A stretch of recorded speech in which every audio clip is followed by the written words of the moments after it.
안녕하십니까. 예. 우리 이제 세 번째입니다. 세 번째 문제, 계산 문제 5분 특강 들어가도록 할 겁니다. 여러분 잘 하고 계시는데요. 뭐 하란 대로만 해주시면 크게 뭐 문제는 없는데 여러분들이 이제 하실 때 조금만 더 좀 집중해 주셔가지고, 그리고 또 중요한 건 뭐냐면 어차피 5분 정도 안에 5분보다 조금 더 시간은 더 소요되죠. 하지만 여러분들이 뭐냐면 일주일 동안에 이 문제 하나만큼은 내가 정복하자, 이런 생각으로 접근을 해 주셔야 됩니다. 아시겠죠? 그럼 오늘은 19회 때 출제가 된 겁니다. 19회 때 출제가 되었던 기출 부분 응용해서 조금 제가 제시했습니다. 지난 시간 수업 시간에 한번 했던 것 중에 하나인데요. 자, 냉방시 공조 설비에서 냉방시 실온을 24도씨 유지하기 위한 거실의 현열 부하가 20.2kW이다. 그렇죠? 이때 실내 위쪽 천장에서 바람이 나와요. 천장에서 공기가 나오는데 그때 나오는 곳을 치출구라고 얘기합니다. 그때 공기 온도를 4도씨로 설정할 경우 필요한 최소 풍량은, 송풍량, 바람이 나오는 양은 약 얼마인가 하고 물어봤습니다. 단 공기의 밀도는 1.2kg/세제곱미터, 그리고 정압 비열은 1.01로 주어졌습니다. 그러면 제가 항상 얘기했지만은 이 문제에서 여러분들이 알아주셔야 될 거는 바로 뭐다? 그렇죠? 물어보는 부분 중에 하나가 뭐죠? 송풍량을 물어봤습니다. 송풍량. 그리고 온도차 나오고, 그리고 뭐가 나왔죠? 부하가 나왔습니다. 그렇죠? 부하는 열량이라고 얘기했죠. 이 부하에 대한 열량이 킬로와트로 주어졌습니다. 20.2kW. 그러면 제가 항상 얘기했지만 급탕 설비부터 시작해서 뭐죠? 100만 물짜리 공식이 하나 있다고 얘기했죠. 급탕에도 쓰고 난방에도 쓰고 공조 설비에서도 또 쓰는 겁니다. 이게 바로 공조 설비에서 나온 내용인데요. 이런 문제 포기하시면 안 돼요, 여러분들. 절대 포기하시면 안 됩니다. 그래서 관리 실무를 공부하시든 아니면 시설 개론을 공부하시든 얘는 겹쳐서 나올 수 있는 부분 중에 하나이기 때문에 꼭 기억해 주셔야 됩니다. 19회 때 한 번 딱 출제가 되었어요. 그 전에 출제가 안 됐습니다. 그러면 당연히 한 번 더 나올 수가 있고, 시설 개론에서는, 관리 실무에서는 새롭게 또 출제가 될 수 있다는 얘기 아시겠죠? 자, 그러면 공식 먼저 기억나셔야 됩니다.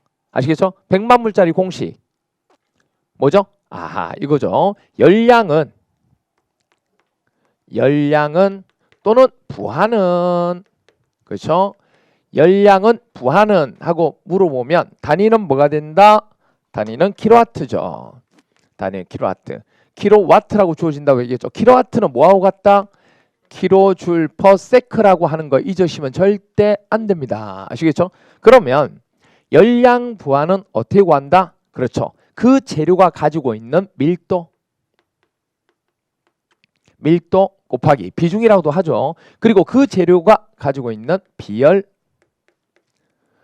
곱하기, 그리고 그렇죠, 양이죠. 양. 여기서는 뭐죠? 송풍량이 되겠죠. 우리가 급탕에서는 급탕량이 되겠고, 그렇죠? 그리고 이제 여기다 뭐 하죠? 온도차. 이렇게 됩니다. 이게 기본적인 공식입니다. 그래서 급탕 설비에서 만약에 급탕 부하, 급탕을 물어보면, 난방을 물어보면 난방 부하, 그렇죠? 그럼 급탕 부하를 물어보면 여기 물에 대한 밀도 부분, 그리고 비열, 물의 밀도는 1이죠. 1이니까 뭐 할 거 없고요. 비율은 뭐죠? 4.2가 되겠죠. 그럼 4.2 집어넣으면 되고, 그리고 여기는 급탕량이 되겠죠. 그리고 온도차, 이렇게 됩니다. 아시겠죠? 만약 이게 난방 부하를 물어봤다, 난방하기 위한 부하를 물어보면 똑같습니다. 난방을 하기 위할 때 우리가 뭐였다면 물이었다 그러면 이거 1이고 비열 4.2 주어질 거고, 그 다음에 얘네 부분 뭐죠? 난방하기 위한 난방 방열기를 돌아다니는 순환수량, 이렇게 되겠죠. 그리고 이제 구하는 겁니다. 그렇죠? 그래서 얘네가 바로 우리가 구하게 되는 뭐다? 공식이다. 이렇게 됩니다. 그래서 이 공식은 꼭 기억하고 계셔야 됩니다. 그래서 뭐 구하면, 부하란 얘기 나오면, 부하 얘기 나오면 머릿속에 기억하셔야 될 공식이 바로 뭐다? 이겁니다. 아시겠죠? 부하가 나온다 그러면 기억해야 될 공식 중에 하나가 바로 뭐다? 이 공식이다. 됐나요? 이거 하나 기억해 주셔야 돼요. 그래서 부하라는 부분 나오면, 부하, 열량 부분 나오면 구하는 공식이 바로 뭐다? 밀도 곱하기 비열 곱하기 송풍량 곱하기 온도차. 이거 공식만 기억해 주시면 돼요. 아시겠죠? 자, 그러면 이거 가지고 이제 문제 풀어봅니다. 자, 들어가 보죠. 먼저 여기서 한 가지 또 기억하셔야 될 게 뭐냐면, 여기 단위가 킬로와트가 되죠. 그럼 킬로줄 퍼 세크라고 하기 때문에 이 송풍량에 대한 단위는 비열하고 밀도는 여기 주어지기 때문에 고민 안 하셔도 돼요. 문제에서 이거는 항상 이 두 개는 어디서? 문제에서 주어집니다. 그래서 얘네는 시험 문제에서 조건에서 주어집니다. 조건을 보란 얘기야. 그런데 송풍량이라고 하는 것을 이걸 구할 수도 있고 이걸 구할 수도 있는데 시험 문제에서 뭘 물어보면 얘네를 물어보면 이걸 구하면 되고 만약에 이걸 물어본다 그러면 얘네 다 주어지고 이것만 남기고 나머지 넘겨주셔도 되고 아니면 계산기로 그냥 바로 구해주셔도 됩니다. 그럼 여기서 송풍량은 단위가 뭐가 되죠? 그렇죠. 세제곱미터 퍼 세크가 됩니다. 이걸 조심하셔야 돼요. 왜냐하면 여기가 세크이기 때문에 이게 초당 공급되는 부분이에요. 그런데 이게 초당 공급되는 공기량을 얘기했는데 여기서 문제에서는 핵심이 되는 게 뭐예요? 분당으로 주어졌죠. 분당으로. 그렇죠? 분당으로 주어졌기 때문에 얘네 부분에다 뭘 나눈다? 그렇죠. 분을 초로 나눈 값을 나눠주는 걸 생각해 주셔야 돼요. 그래서 여기서 우리가 알아주실 게 얘네 부분에서요. 이렇게 선을 하나 끊고 얘네가 뭐가 되면 그렇죠. 얘네가 만약에 초가 나와야 되는데 뭐가 나오면? 분이 나오면 그렇죠? 얘네 부분이 분이 나오면 분이 나왔다. 그럼 분이 나오면 뭐로 고쳐준다? 그렇죠. 60초로 하면 되니까 60을 나눠주면 되고 만약에 얘네가 뭐가 나오면 시간이 나왔다. 아워가 나왔다. 그러면 뭐로? 3600초만 해주시면 되죠. 3600을 나눠주시면 돼요. 그거 하나만 다 하시면 돼요. 다른 거 전혀 필요가 없습니다. 아시겠어요? 딱 이것만 기억하시면 돼요. 단위가 자꾸 헷갈려 하시는데 단위 헷갈리는 건 하나밖에 없어요. 여기서는 단위 헷갈리는 게 하나밖에 없어요. 왜냐하면 이거 주어지고 문제에서 킬로와트 주어졌으니까 송풍량에서만 얘네가 초당으로 구해야 되는데 분으로 나왔기 때문에 분을 초로 고쳐주시면 돼요. 그럼 60초잖아요. 그럼 60을 나누는 거. 만약 여기가 분이 아니고 뭐죠? 시간으로 나왔다. 아워로 나왔다. 그러면 시간을 초로 고쳐야 되니까 시간을 초로 고치면 얼마죠? 3600초잖아요. 그렇죠? 얘네 60에다가 1시간이 60분이니까 60분에 또 분을 초로 고치면 또 60이니까 6636에서 3600이 들어가는 거죠. 그렇게 해서 계산만 하면 돼요. 그래서 이 공식만 기억하시면 된다 그 얘기입니다. 얘네가 바로 백만불짜리 공식이 됩니다. 아시겠죠? 꼭 기억하셔야 될 것 중에 하나가 됩니다. 자, 그러면 이제 우리 문제 풀어볼까요? 문제 풀어보시면 열량 부분 얼마라고 그랬죠? 그렇죠. 20.2가 됩니다. 그리고 물의 밀도 1.2 곱하기 정압 비열 1.01 곱하기 송풍량 모르겠다. 그렇죠. 모르겠다. 이렇게 돼요. 그리고 곱하기 온도차는 여기서 실내가 24도씨 그리고 위에 반자 부분에서 나오는 지출구에서 나오는 입구에서 나오는 공기 온도가 4도씨. 그럼 얘네 둘이 온도차 얼마죠? 빼면 되죠. 온도차는 24에서 4를 빼면 20도씨. 그러면 얘는 얼마다? 20 이렇게 되는 겁니다. 근데 이제 여기서 하나 조심하셔야 될 게 바로 뭐란 얘기예요? 이 송풍량이 뭐 당인데? 초당인데, 그렇죠? 초당인데 여기서 분당이라 했기 때문에 얘네 분을 초로 고치면 얼마? 60초만 나눠주시면 된다는 얘기예요. 이러면 끝. 됐나요? 이렇게 돼요.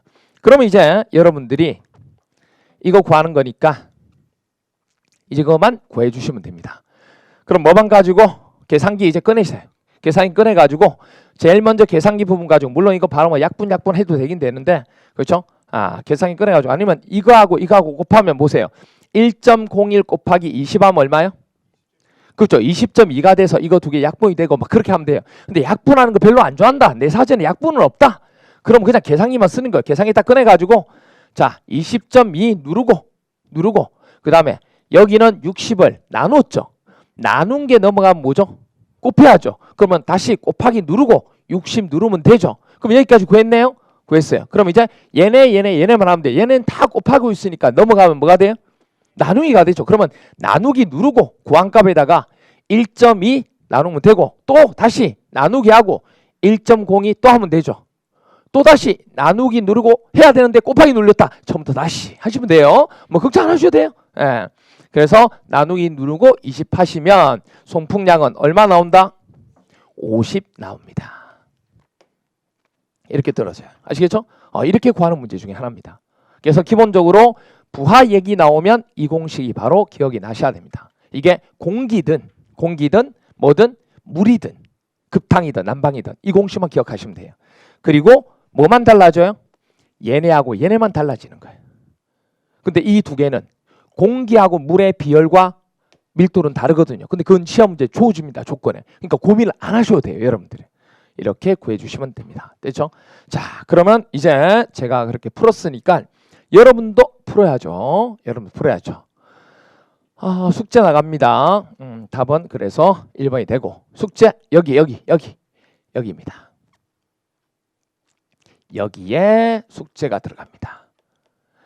여러분들은 20.02에서 이 공 대신에 여러분의 핸드폰 번호 맨 뒷자리를 집어넣습니다. 근데 핸드폰 뒷자리가 얘네와 같다 하시는 분들은 거기다 플러스 1 하세요. 아시겠죠? 만약에 이 값 0이 되었다. 그럼 0이 되시는 분들은 플러스 1을 하시면 돼요. 아시겠죠? 그렇게 해서 구해 보시면 됩니다. 그래서 여러분 핸드폰 번호 뭐 땡땡땡땡 나오겠죠? 그럼 맨 마지막 거 집어넣어서 여기다가 뭐 1이다 그러면 21.2로 계산하시면 되죠. 아니면 3이다 23.2 이렇게 구해주시면 되겠죠. 그렇게 해서 한번 풀어보시기 바랍니다. 그게 일주일 동안 여러분들이 숙제가 되겠습니다. 이게 한번 풀고 끝나지 마시고 매일 5분 정도만 투자하면 되니까 5분을 투자하기 힘들어서 제가 계산 문제 포기했습니다. 그런 게 하시면 안 됩니다. 아시겠죠? 5분만 투자해가지고 매일 5분만 투자해서 한 문제를 지겹게 푼다면 나중에 이 시험 문제 나오면 얼마나 빨리 풀겠어요. 여러분들 아시겠죠?